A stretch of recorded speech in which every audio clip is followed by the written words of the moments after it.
Bonjour, vous écoutez Ose être toi avec Amanda. Je suis psychothérapeute et je vous propose de partir ensemble à la découverte de notre monde affectif pour développer notre boussole intérieure, gagner en confiance, en autonomie et en liberté et retrouver notre pouvoir là où il est réellement. Si cet audio vous inspire, sachez que votre contribution est essentielle pour me permettre de développer mes interventions. N'hésitez pas à le partager à quelqu'un qui en aurait besoin, à me laisser un like ou un commentaire, ça me fera très plaisir. Bonne écoute!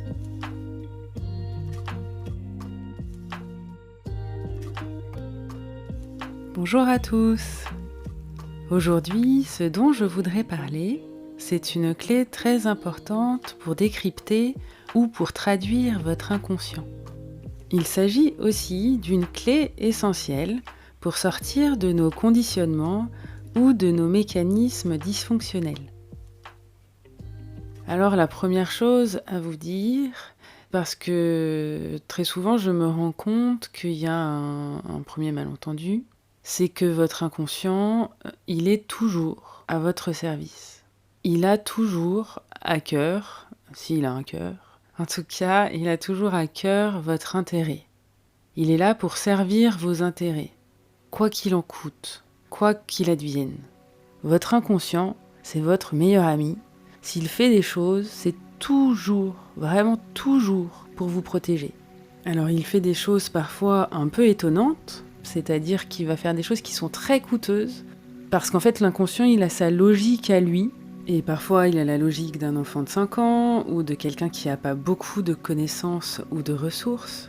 En tout cas, lui, il va au plus efficace et aussi il compose avec ce qu'il a appris.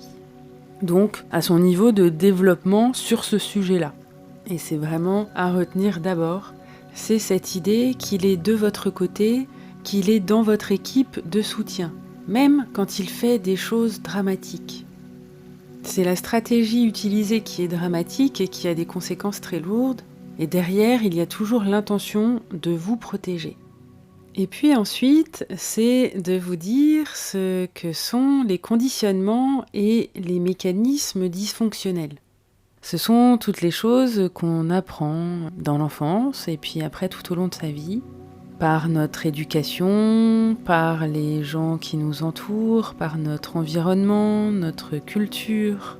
Ce qu'on apprend, ça génère des choses en nous qui nous conditionnent, ça devient des croyances qu'on ne remet absolument pas en question. Ça devient des évidences, des vérités, on n'y pense même pas en fait, c'est comme ça. Et ces croyances-là qu'on a sur soi, sur les autres, sur le monde, ça génère des expériences, parce qu'il y a des expériences qui vont se répéter dans notre vie qui sont en lien avec ces conditionnements, avec ces apprentissages. Jusqu'au moment où on rencontre quelqu'un, quelque chose qui vient nous interpeller et qui peut nous faire remettre en question certaines croyances que nous avions sur nous, les autres ou le monde. Donc j'ai deux possibilités. Soit je reproche à l'autre ou au monde d'être ce qu'il est, et malheureusement pour moi, eh bien, les autres et le monde ne changeront pas. Ça peut être également que je ne suis pas au bon endroit ou dans la bonne relation pour moi, et dans ce cas-là, ça va nécessiter que je fasse des réajustements.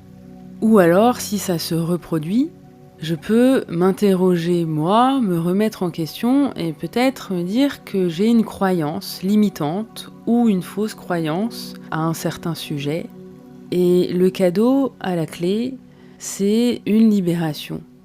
Ça peut me permettre de voir peut-être que j'avais un conditionnement, que j'avais une fausse croyance, et d'ouvrir mon champ de vision, ou de retirer des filtres dans ma manière de me voir, de voir les autres, ou de voir le monde. Et ce qu'on peut dire quand même, c'est que se remettre en question, c'est rarement agréable. Je sais pas pour vous, en tout cas, ça l'est rarement pour moi. Notre ego, il aime pas tellement ça. Et si c'est rarement agréable, c'est en même temps profondément libérateur. Donc aujourd'hui, je vous propose de vous intéresser à ces stratégies dramatiques utilisées par votre inconscient pour vous protéger. Et ça, quand on comprend ça, on peut sortir de blocages très handicapants, de verrous, faire sauter des verrous à l'intérieur de nous pour pouvoir avancer, aller dans la direction que l'on souhaite et pouvoir réaliser ce que l'on souhaite pour soi. En général, quand on vient me voir en consultation, c'est parce qu'il y a des mécanismes dysfonctionnels à l'œuvre. On en a tous, ils s'expriment différemment, on a chacun notre style. Il est possible d'avoir une influence sur ces mécanismes-là, de reprendre votre pouvoir là où il est réellement, c'est-à-dire à l'intérieur de vous, de poser de la conscience et de redevenir acteur de votre vie et d'arrêter de subir les choses. Et il y a une clé très importante que vous pouvez... en fait, c'est une question, des questions que je vais vous donner là, et que vous pouvez commencer à vous poser à vous-même quand vous observez que vous faites quelque chose de manière régulière ou de manière répétée dans votre vie, et que c'est quelque chose qui vous coûte, qui vous rend pas heureux, qui produit des choses que vous ne voulez pas ou bien que vous vouliez à tout prix éviter. Et généralement, boum, quand on veut à tout prix éviter quelque chose, en fait, ce que je fais provoque ce que je voulais à tout prix éviter. Donc, quand j'observe ça, je pose souvent cette question-là à mes patients. Il y a différentes manières de formuler la question, donc je vais vous donner plusieurs formules, mais on tourne autour de la même idée. Cette question, c'est « qu'est-ce que j'y gagne ?» à faire ce truc-là. Souvent, nos mécanismes dysfonctionnels, ils apparaissent, on les constate par des comportements. Donc c'est de vous demander qu'est-ce que ça m'apporte de faire cette chose-là ? Qu'est-ce que j'y gagne ? Quel est mon intérêt supérieur ? Il y a un intérêt au-dessus des autres, et donc quel est cet intérêt pour que mon inconscient s'organise de la sorte, de cette manière-là ? La stratégie est dramatique, les conséquences sont délétères, et en même temps, si je le fais, c'est bien pour une bonne raison. Rappelez-vous que, quoi qu'il en soit, c'est votre meilleur ami, et il vous veut toujours du bien. Il ne va pas se soucier des conséquences que ça va avoir pour vous, ça vous coûte très cher, et en même temps, il y a un endroit où ça vous protège. Donc l'idée, c'est de déceler, c'est de décrypter, qu'est-ce que ça vient protéger en vous ? Alors, la deuxième question, c'est de quoi ça me protège ? Qu'est-ce que j'y gagne ? Et de quoi ça me protège ? Quand je fais ce truc-là, il y a forcément une bonne raison.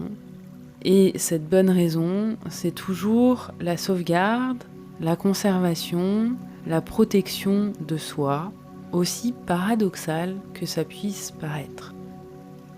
Pour vous donner un exemple très concret, si je vais à un entretien d'embauche et que je me sabote, je dis des choses qui me passent par la tête et puis je me dévalorise, j'avais bien préparé ce que j'allais raconter et là, subitement, je vais dire l'opposé de ce que je voulais, de ce que je pense, je vais gâcher la situation pour ne pas être pris ou pour limiter mes chances ou les risques d'être choisi. Alors ça peut être ça à un entretien d'embauche, mais aussi à un rendez-vous amoureux ou dans une relation, peu importe, c'est quand votre saboteur intérieur se réveille et décide de se mêler à la situation. Alors, la question, quand on me raconte ça, par exemple, parce que ça peut être sur plein d'autres choses, mais ma question, c'est « qu'est-ce que j'y gagne ?» J'ai souvent interrogé mes patients avec cette question-là en leur demandant, d'après vous, quel est votre intérêt à faire cela ? Les réponses les plus courantes sont « pour me faire du mal »,« pour rien »,« c'est nul de faire ça »,« parce que je suis bête »,« par plaisir », pour me punir. Comme s'il y avait une force à l'œuvre en vous dont l'intérêt serait de vous blesser ou de vous faire du mal. Pour avoir eu l'occasion de rencontrer et de pouvoir échanger avec beaucoup de personnes différentes, je ne crois pas du tout que l'être humain ait un programme pour se faire du mal. Il peut y avoir une forme de jouissance dans le fait de se faire du mal, mais il y a toujours une bonne raison sous-jacente. Et cette raison est souvent en lien avec le fait de vous protéger.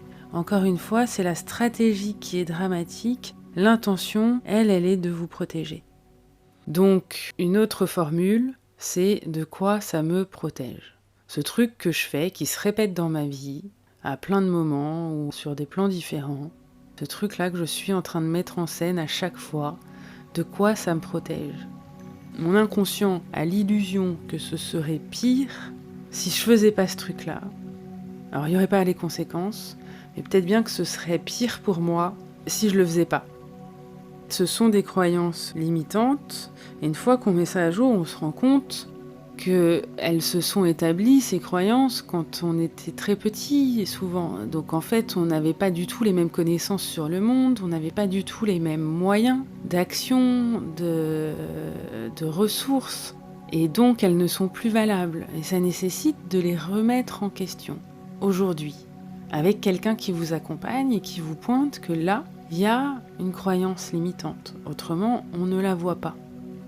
Donc, si je reprends l'anecdote que je vous ai racontée avec l'entretien d'embauche, peut-être qu'il y a quelque chose à aller consolider à l'intérieur de moi pour que je puisse affronter le fait de ne pas être reçu, de ne pas être choisi. Parce que quand je me sabote, de quoi ça me protège? Eh bien, ça me protège de l'échec. Ça me protège aussi de la réussite, j'y reviendrai tout à l'heure, mais ça me protège surtout de l'échec. C'est-à-dire que je peux toujours me raccrocher au fait que si j'ai pas réussi, ça m'appartient, c'est de ma faute. Si j'avais pas fait ça, eh bien j'aurais été choisie. Et donc, mon ego est sauf. Mon ego est sauvegardé. Donc, si j'ai peu confiance en moi et que le regard des autres prend une très grande place, que j'ai du mal à gérer mes émotions, à gérer ma déception, eh bien je risque de m'effondrer si je ne suis pas choisie. Donc j'ai tout intérêt à garder le contrôle et à provoquer moi-même ce que je veux à tout prix éviter, pour pouvoir me raccrocher à l'idée que mais si j'avais pas fait ça, l'issue aurait été différente. Ça me laisse un espoir. Vous comprendrez bien que ce truc-là, ça a beau me protéger, ça va pas me rendre heureux parce qu'on est perdant à tous les coups. Au lieu de prendre le risque de perdre, eh bien je me fais perdre à chaque fois. Et c'est catastrophique ça, dans la vie. Et on peut arriver à changer ça quand on décrypte ce que veut l'inconscient, la stratégie de l'inconscient. Et quand on voit ça, on se dit mais en fait, peut-être que je suis capable finalement de prendre le risque de l'échec, de prendre le risque de la déception, de la douleur, de la tristesse, et d'aller vraiment très sincèrement, très authentiquement à mon rendez-vous, à mon entretien d'embauche, à mon rencard amoureux, ou bien à avoir cette discussion avec mon ami alors qu'on est en conflit et que peut-être le dénouement ne sera pas celui que je souhaite et qu'on va se séparer fâchés. Tout ça, peut-être que je suis capable d'en prendre la responsabilité et de prendre le risque, parce que le risque aussi, c'est que ça réussisse et que je sois heureux de l'issue de ce que ça va donner.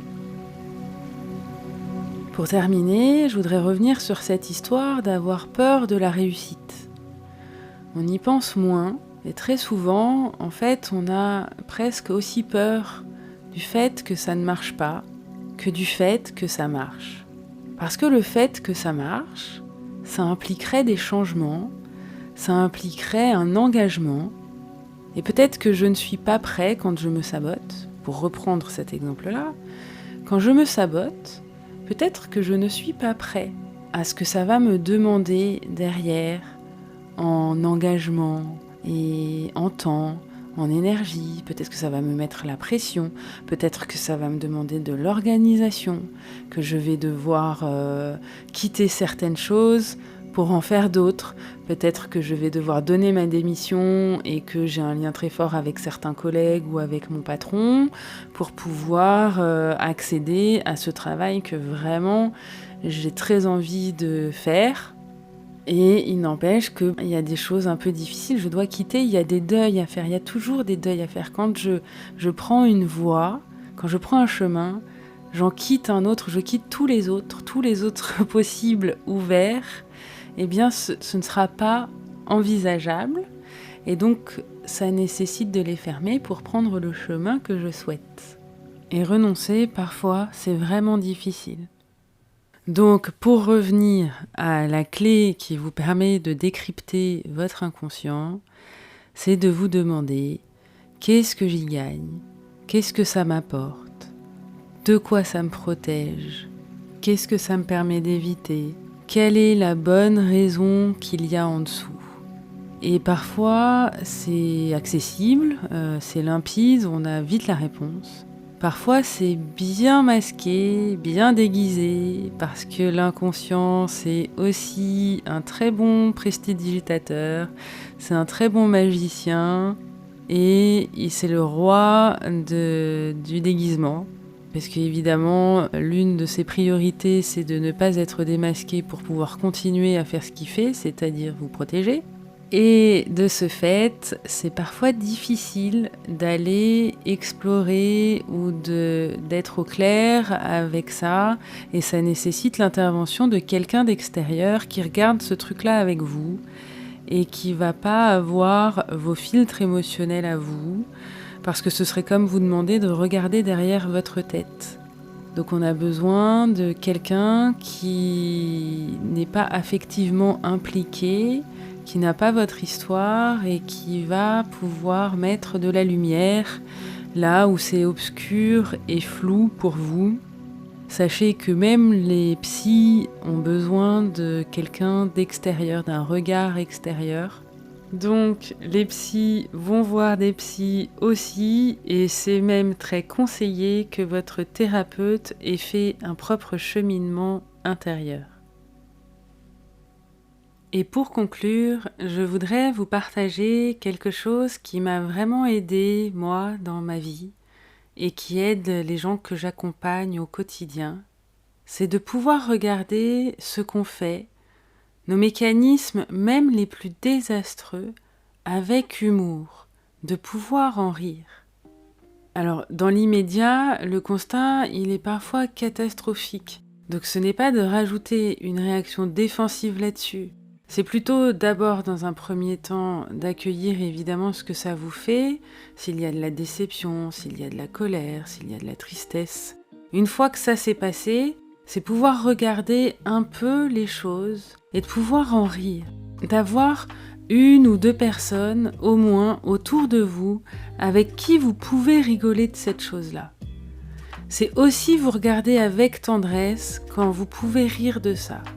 Et quand on commence à rire des choses les plus dramatiques qui nous sont arrivées dans la vie, pour faire des traits d'humour, en fait, c'est pas se moquer, c'est pas s'humilier soi-même, ce dont je parle. C'est vraiment de pouvoir faire des traits d'humour sur des choses catastrophiques qui nous sont arrivées. Et bien ça, pour moi, c'est une des voies de la guérison. Voilà, c'est tout pour aujourd'hui. N'hésitez pas à liker, à commenter, ou à partager ce podcast à quelqu'un à qui ça pourrait faire du bien. Je vous souhaite de tout cœur de prendre bien soin de vous, de devenir des explorateurs et en chemin de faire de magnifiques découvertes. Je vous souhaite une très bonne journée ou une très belle soirée. À très vite.